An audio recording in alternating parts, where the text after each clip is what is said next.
Hey everyone, welcome to episode 8 of the Bowhunting AZ podcast. In this episode, I talk with Richie Sanderson, owner of BCC Archery Pro Shop. Richie and I are at the Full Draw Bowhunter Mormon Lake 3D Archery Shoot up in Flagstaff, Arizona. So please forgive some of the ambient noise you may hear in this episode. While on location, we discuss how attending a 3D shoot can benefit you when it comes time to hunt. We also cover what items you'll need for a 3D shoot and what you should do to prep for one. Richie and I do a brief highlight as well of the new PSE Evolve 28. This thing is sweet, guys. Let's go ahead and jump into our episode. Hey everyone, welcome to another episode of the Bowhunting AZ podcast. We're out here today at Mormon Lake with Full Draw bow hunters doing a 3D shoot.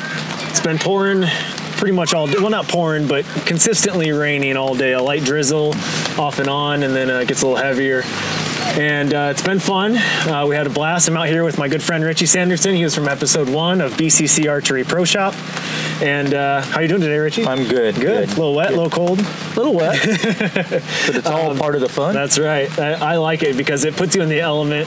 What's great about this is next to actually hunting, this is about as close as you can get to doing the real thing. Yeah. And so it kind of preps you for that and gets you ready for everything that you're going to go through possibly while you're out there in the element. Yeah. So we shot 2 courses today. We did number 3 and number 4. And we just did them for fun. We didn't shoot competition. You said this is your first year not shooting competition. This is my first year not shooting competition in 10 years. Yeah.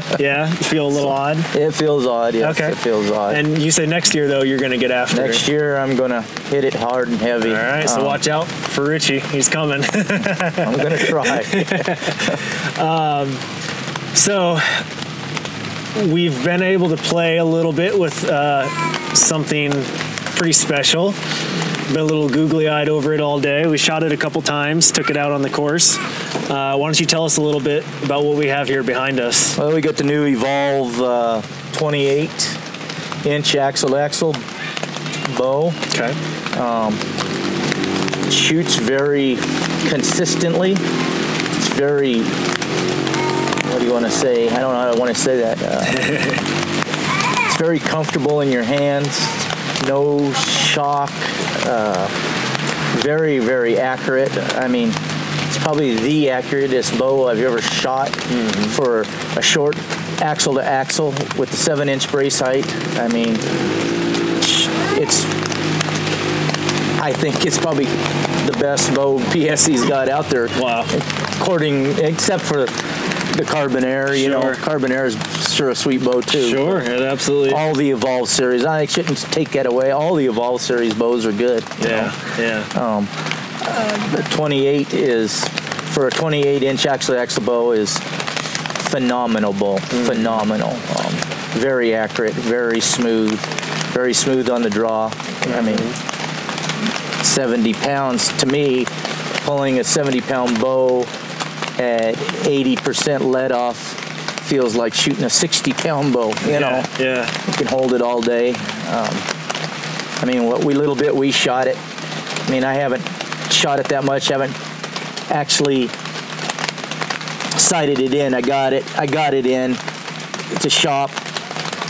Put it together. Shot it a little bit. Robin Hooded a couple of times at 20 and 30 yards right out of the box. I mean, that was, to me, was phenomenal. Yeah.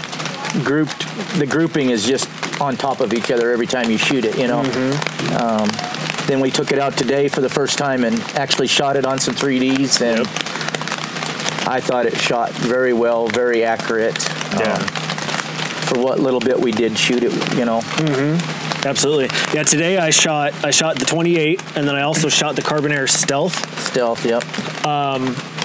The difference between those two, I noticed the Carbon Air Stealth overall for the bow pulled back real easily. I mean, like I said, I told you, I said, this feels like a kid's bow when I'm pulling it back. And then especially you sit there and you just hold it. And like, if you were out there in the field and you had to draw down on an animal and just sit there a while, no problem. Yeah. And you could easily stand, you know, and a lot of bows like mine, I sat there for a while and then drew down on an animal and I held it for probably like a minute and a half. And it was like, after a little while, even though it's a compound, it still started to get difficult. And something like that Carbonair Stealth, though, I mean, you could sit there and hold that. It feels like indefinitely, yeah. It's the let off is ridiculous, and but what I noticed about the 28 is the 28 was almost just as easy, not quite, but close. And another thing that I noticed too that I felt the 28 had over the Carbonair Stealth was just the responsiveness. And just how snappy it was. Yeah. I mean, this thing is like boom. Like as soon as you pull that trigger on it's gone. Yeah. And that arrow flies fast. Yeah. It's a good bow. I mean, especially for, let's say, the tree stand. Yeah, I was gonna say, who is this for? Tree stand. A tree stand person. Okay. Or a blind person sitting in a blind. This is the bow you need. And I mean, what are some of the specs on it? Do you mind riddling some of those off? The specs on it are, how many feet per second? The feet per second is 335 feet per second. Okay. IBO. Like I said, it's a 28-inch axle to axle. Okay.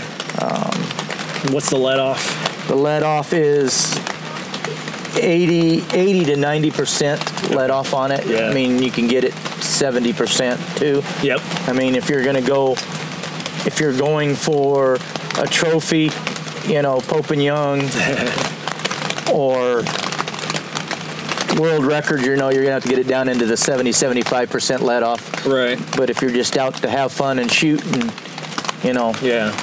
then you might want that 80 to 90% let off, but just helps you out, you know. It does, absolutely. And this has the Evolve cam system on it as well, of course, which is definitely a factor in the bow.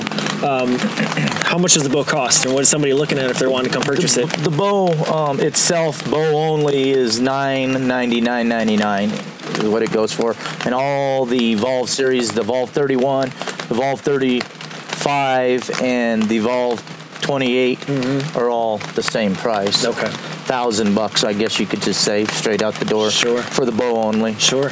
Then you can put whatever you want on it, or I outfit all my stuff with PSE sight, micro adjust sight, and their drop away rest that they have, and Is this something that you could go and just start shooting 3D competitions with? That you feel confident taking to a competition and I would. I would say trophies. I would say,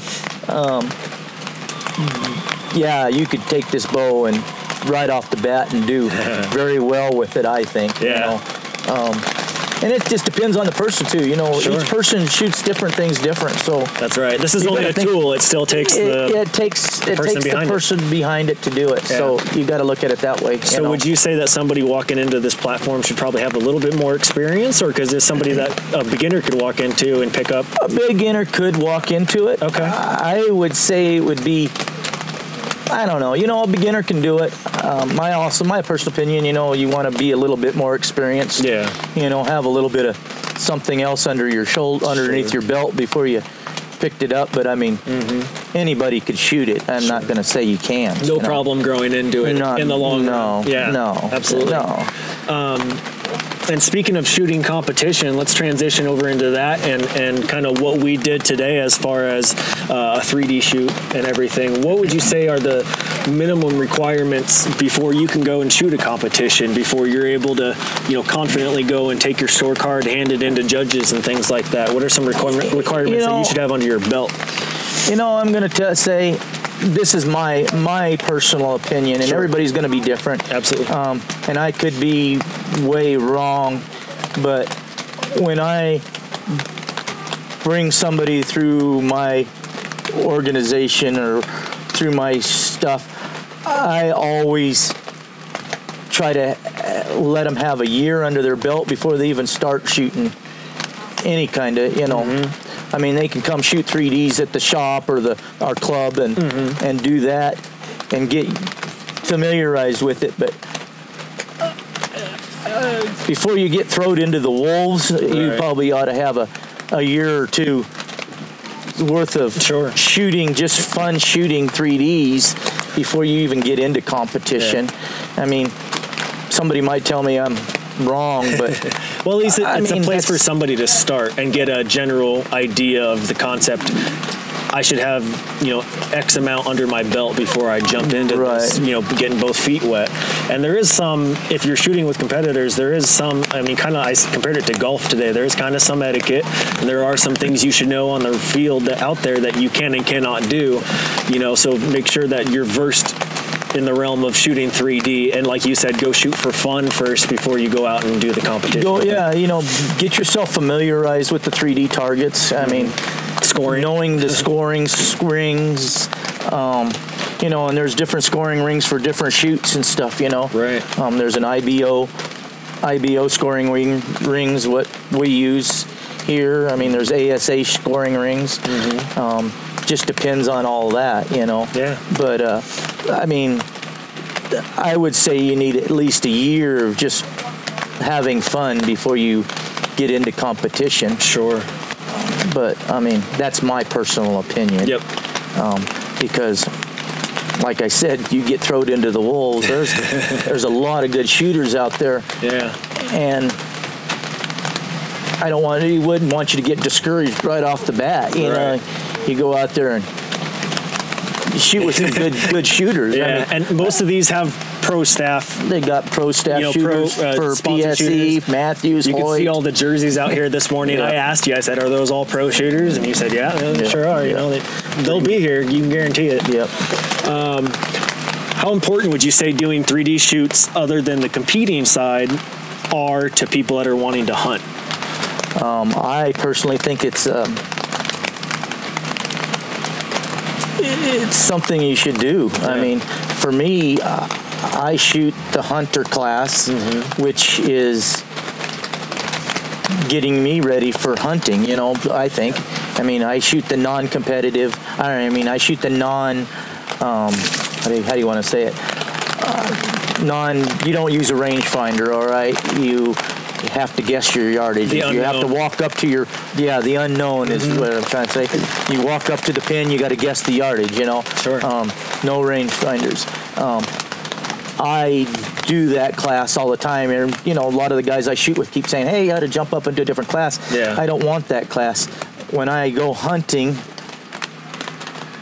a lot of times I'm hunting by myself, and I've been in situations all of a sudden the animal's right there and you don't have time to range find it, so you need to know that yardage, Now is that time to get that practice in. And that's for me, going to these competitions and doing that keeps me in that spot of knowing my yardage, and I'm not good at guessing yardages, so I guess that's another reason I like to do it more and more is to make it to where I can refine those skills, get better at that yardage, And will I ever get good enough? Probably never. Sure. And you're going to have that off time too where there's nothing to hunt. And so this is a great way to stay fresh. Not to mention, for those of us here in Arizona, we can beat the heat. And it's half the temperature of what it was a couple days ago or yesterday even. So, but yeah, overall, you get more experience, refine your skills as far as yardage and everything goes. Get that practice in now when there's not so much at stake. When you're not actually drawing down on an animal and you're stuck or get frozen on what to do, you can get all that worked out now. And that's it. That's what I think too about the 3Ds is it kind of allows you to get in a situation to be able to do that too.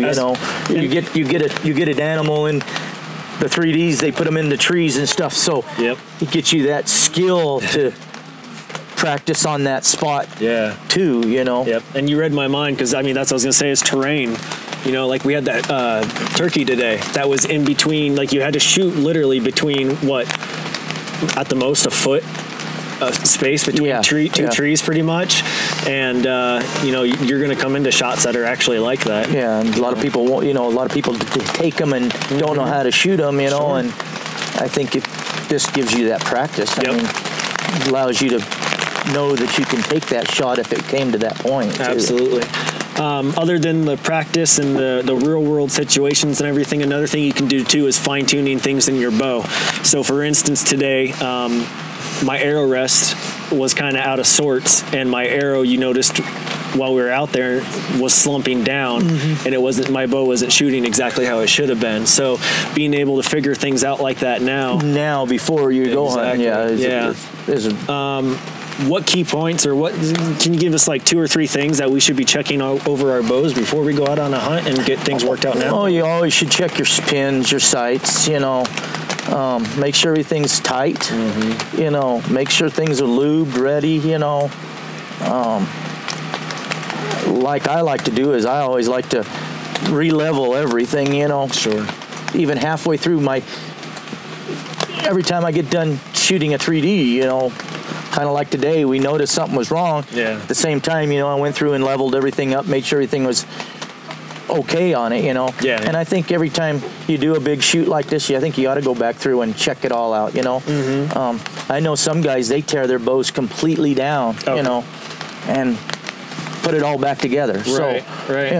Some of them are real particular about that, there's all kinds of different things you can do. I mean, just checking it all out, making sure everything's tight, things come loose all the time. There's a lot of vibration on these things. Yeah. Especially these newer bows, they shoot so fast, there's some vibration. You don't feel it in your hands, but that's when you gun thing, you got a stabilizer and it takes care of all that stuff, but stuff still comes loose. Right. So. Absolutely.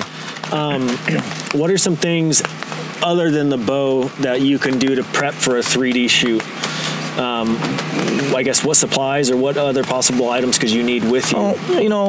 If you're really going to get into it and whatnot, you're going to need arrow lube. I use AAE lube tube stuff. Yep. There's a lot of other stuff you can use out there. Sure. Which one's good? I couldn't tell you. I use several different types all the different times.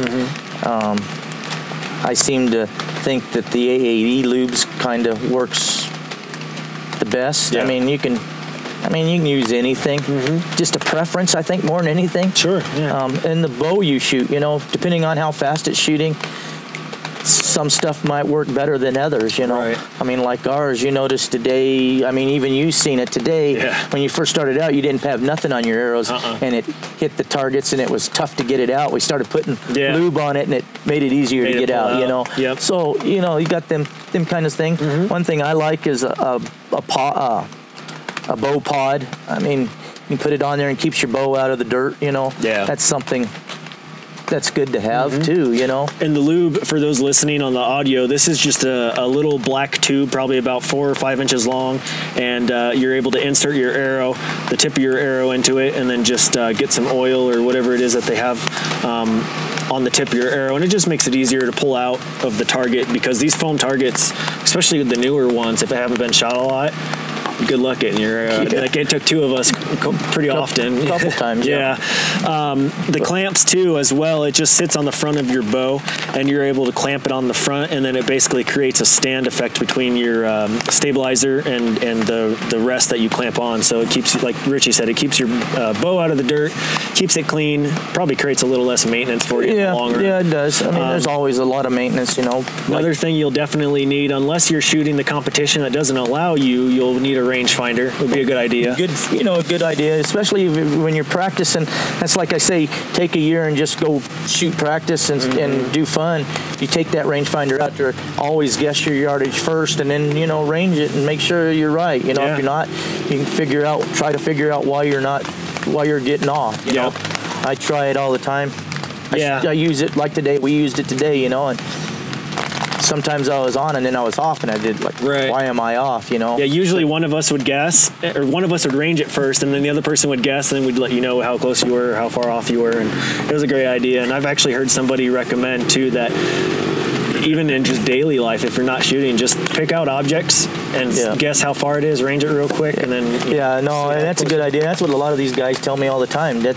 These pros, that's what they do, just walk around with one, look at something, that's 20 yards, then and that's a good idea, And the exact I don't do it, but it's a good idea. And the exact reason being, because you said there will be it's not if, it's when. There will be a time that an animal will pop up right in front of you. You know, I always call them the phantom deer because it's not there, and then all of a sudden it is, and you don't have time you're not able to pull out your rangefinder, and so it's good to have good that. Pair of binoculars are good too. Yep. You know, a bino harness.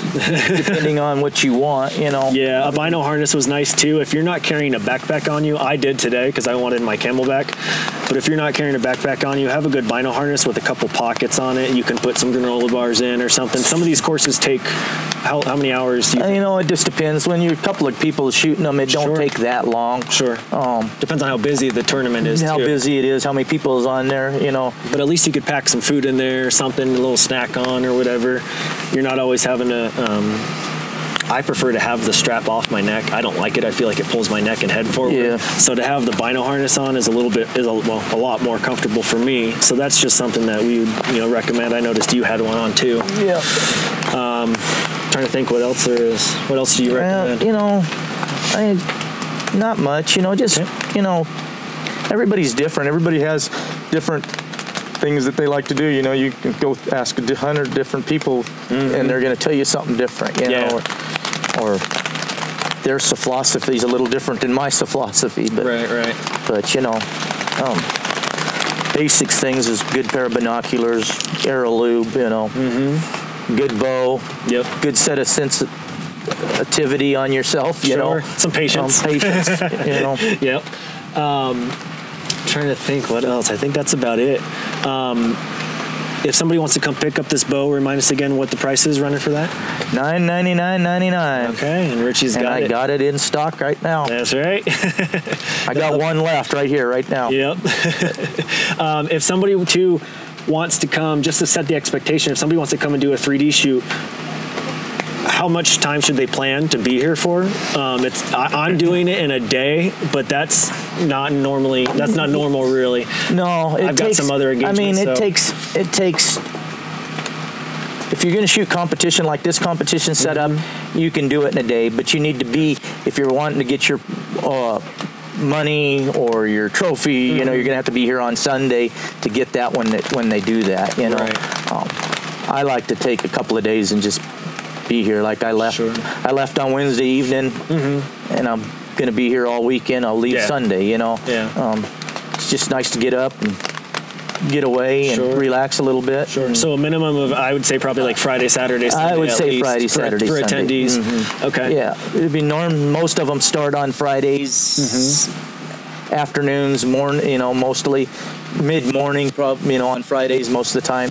Okay. And Saturday, Sundays normally the competition time, but if you wanted to shoot some of the fun courses, you'd be able to do that. And that's fun to come shoot the fun courses like that on Friday, before the Saturday competition. That way you can shoot them 3D targets and get yourself acclimated, adjusted to the yardage. If you're going to go shoot the competition on Saturday and Sunday, you already have an idea. Okay, these are the kind of targets are up. This is the terrain it's in. Right. This is the yardage. Helps you, and that's what a lot of people do. So. Yep. Absolutely. Well, perfect. Hey, thanks for podcasting with me out here. I appreciate it. Yeah, thanks for letting me shoot the 28 and then the Carbon Stealth too. No problem. My wife might not be happy with you in the future. I told you that before. Hopefully she doesn't hear this episode. So yeah, what's the next? Do you know what the next 3D shoot is that you'll be at? Clint Wells, August 10th and 11th, right? I think it is 10th and 11th. I'll be there. I'll probably be there on Friday. I'm gonna try and be there too. Yeah, we'll see if I can get a day off maybe and go out there the whole I think weekend. that's when it is. But get on my Facebook page or whatever, or pay attention. It's on. We have it on there. We have it on our club. Yeah, Richie's avid about reposting all the 3D shoots and everything and making sure that all that's broadcast pretty well. Once I get my website back up and going, it'll be on that stuff all the time too. I just haven't got my website back up and going. So. Yep. All right, cool. Well, hey, thanks again, guys, for watching the Bowhunting AZ podcast. We appreciate it, and we'll catch you on the next one. See ya. Thank you so much for listening to this episode of the Bowhunting AZ podcast. I hope you found this information about 3D shoots useful. In our next episode, Richie and I will cover how to maintain your bow after a shoot, and more specifically after it's been in the rain. Best of luck to all of you out there who were drawn. I was fortunate enough to get my rifle deer and shotgun fall turkey tags. I hope you guys got something too. Also, look forward to hearing everyone's stories this season. Make sure you tag us and share it on Instagram. If you're not following us already, check us out at Bowhunting AZ. Don't forget that for the month of July, 20% of all Bowhunting AZ apparel proceeds will be donated to the Healing Warriors program. This program is dedicated to helping our soldiers find healing from PTSD as they integrate back into civilian life. Let's support our troops. Please make sure you subscribe, share this episode with a friend, and smash that 5-star review. Write something below for us. Have a great day, guys. See you in the next one.